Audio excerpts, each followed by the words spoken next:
Hai dan Assalamualaikum. Untuk melihat video-video pengajaran saya, boleh subscribe channel saya. Terima kasih. Okey, ini adalah garis 3 jalur yang telah saya sediakan.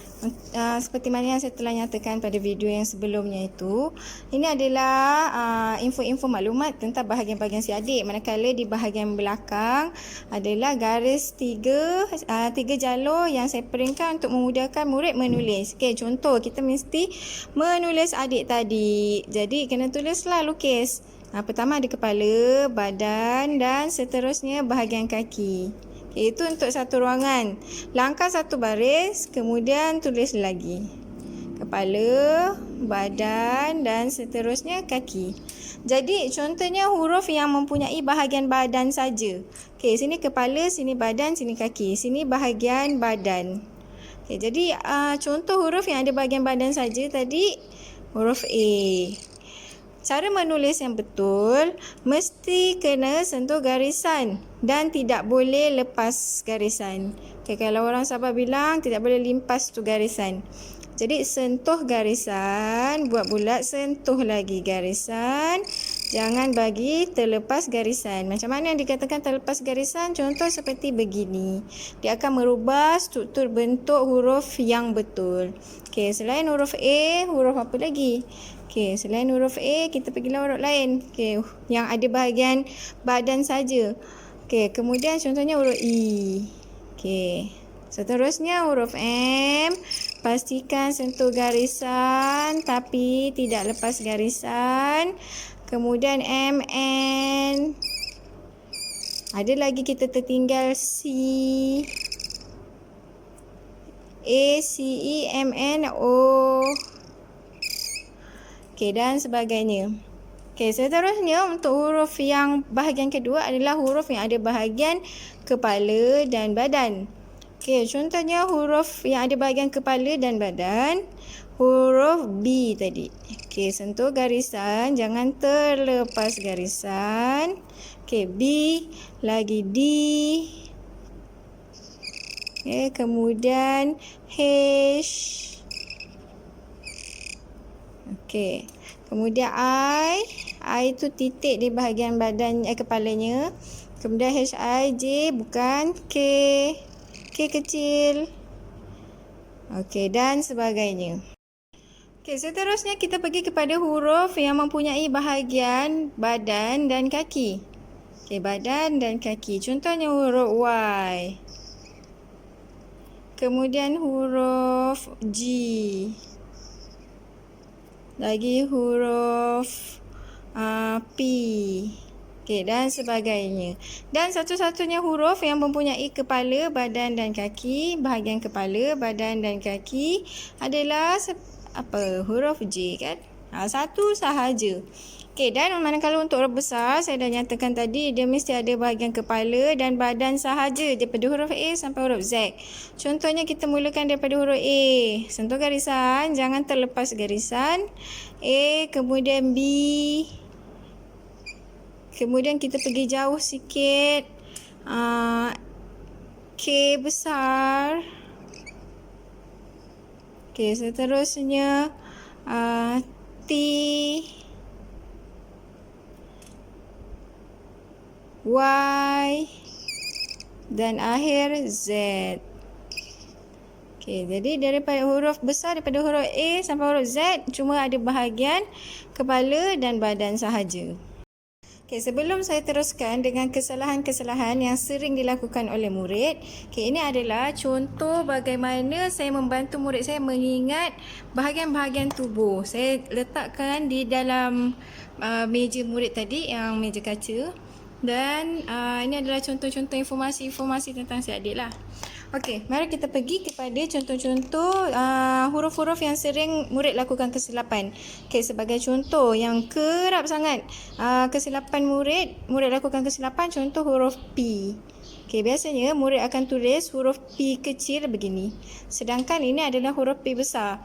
Jadi biasanya apa kesalahan yang mereka selalu lakukan adalah seperti mengeja perkataan tempayan. Okey, kita cuba tem.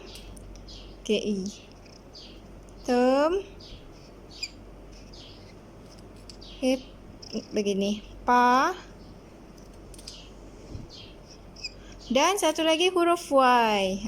Ini juga antara huruf yang mereka selalu lakukan kesilapan. Yan. Okey. Jadi ini contoh huruf P, huruf Y adalah antara contoh huruf yang mereka selalu lakukan kesilapan. Okey, apabila cikgu dah berjaya mengesan contoh-contoh kesilapan murid menulis huruf tadi. Okey, contohnya yang kerap berlaku adalah seperti huruf P, huruf Y dan sebagainya. Ada beberapa yang kita berjaya kenal pasti. Cikgu bolehlah menukarkan daripada kita menggunakan kertas laminasi tadi kepada buku. Okey, sebagai contoh, saya telah menyediakan beberapa buku untuk saya laksanakan di dalam kelas pemulihan khas di SK St. James Kudat. Okey, ini contoh buku yang saya perbanyakkan. Okey, jadi pada awal muka hadapan buku pun saya minta murid menggunakan kaedah si adik tadi, kepala, badan dan kaki.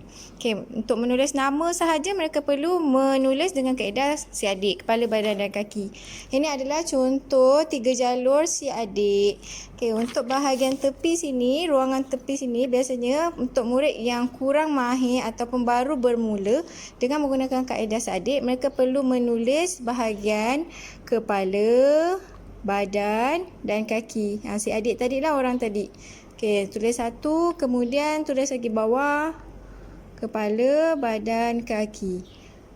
Jadi kita berikan mereka latihan untuk membuat si adik ni tadi sampai bawah. Selepas tu barulah murid melukis ataupun menulis di sini. Okey, inilah contoh tulisan anak murid saya yang mana agak kemas. Okey, contoh ini yang tulisan terakhir mereka. Okey.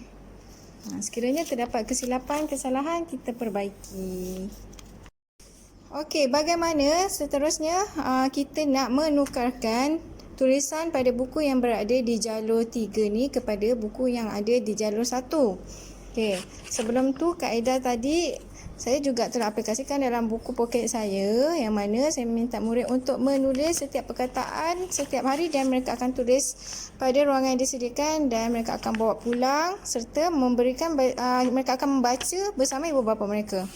Kemudian bagaimana tadi kita nak tukarkan contoh di sini perkataan saya ataupun ayat saya tulis saya sayang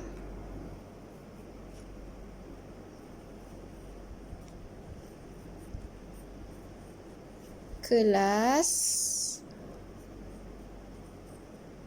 saya. Titik. Okey, bagaimana kita nak menukarkan pada dengan menggunakan 3 jalur kepada buku garis 1. Okey, ini adalah contoh buku garis 1. Okey, caranya setiap buku mesti ada garisan di tepi. Jadi apa kita perlu buat? Andaikan ini bahagian kepala, badan, kaki kita letakkan di bawah sikit. Okey, jadi lepas tu kepala, badan, kaki di bawah. Kepala, badan, kaki. Itu. Okey, contohnya tadi saya. Saya huruf besar kepala dan badan. Saya A bahagian badan, saya Y ada bahagian kaki, sayang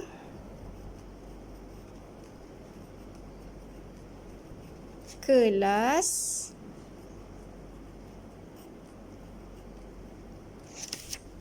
saya. Okey. Sememangnya dengan perbezaan apabila kita menggunakan murid menggunakan 3 jalur kepada 1 jalur, berlaku perubahan yang besar daripada garisan yang kita perlu ikut kepada garisan yang kita tak nampak. Jadi apabila begitu, guru-guru perlu tekankan setiap huruf yang bermula dengan huruf yang ada bahagian badan, contohnya A, huruf yang ada bahagian badan tu mereka perlu selaraskan, anggar-anggar lebih kurang. Okey, macam ni lebih kurang kan? Anggarkan ini adalah garisan yang kita tak nampak. Tapi kata kuncinya ataupun kunci utama untuk menghasilkan tulisan murid yang kemas ataupun untuk membantu tulisan murid yang kemas, huruf yang ada bahagian badan dan kaki itu tadi cikgu.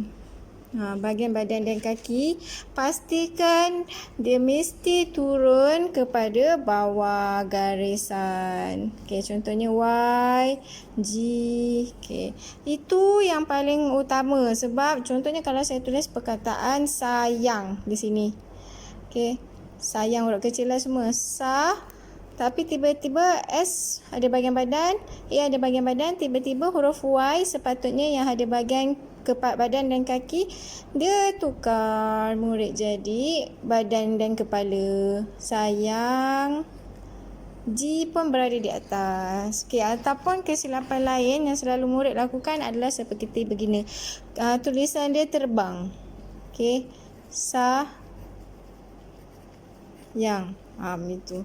Tulisannya, tulisan tadi tidak menyentuh pada garisan.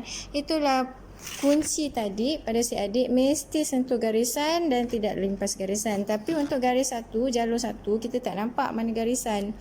So, apa yang perlu cikgu buat, mesti tekankan menulis sentuh garisan. Kalau huruf yang ada bahagian kaki, mesti turun daripada garisan. Kemudian, mesti sama rata. Okey, jadi cikgu selepas cikgu melihat cara menulis tadi pada kertas yang dilaminasi, cikgu boleh mempelbagaikan kaedah.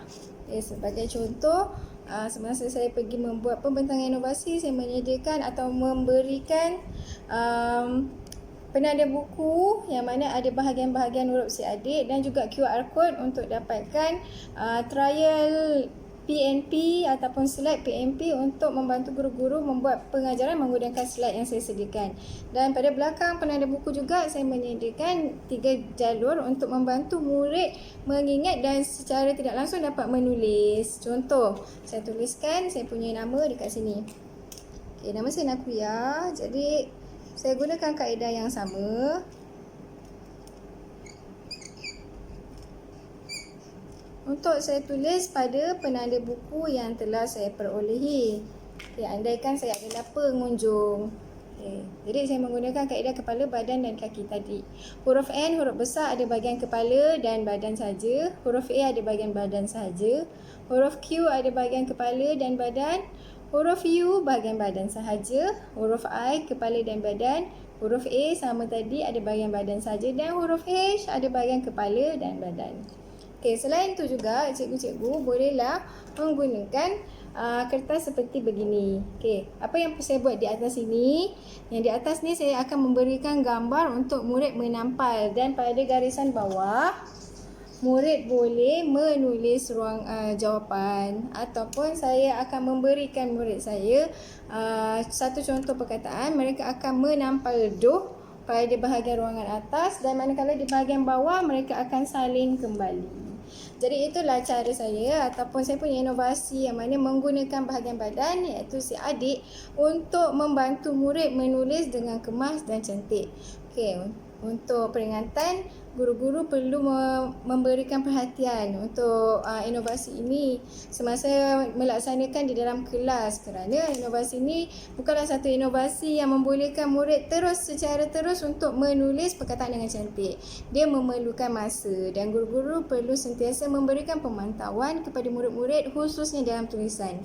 Jadi selepas daripada saya menghasilkan inovasi itu tadi, saya juga telah menghasilkan modul yang berkaitan dan seterusnya saya telah membina komik untuk membantu anak-anak murid saya belajar membaca sekaligus dapat membantu mereka menulis dalam buku sini. Okey, itu saja untuk saya inovasi saya hari ini. Terima kasih kerana menonton.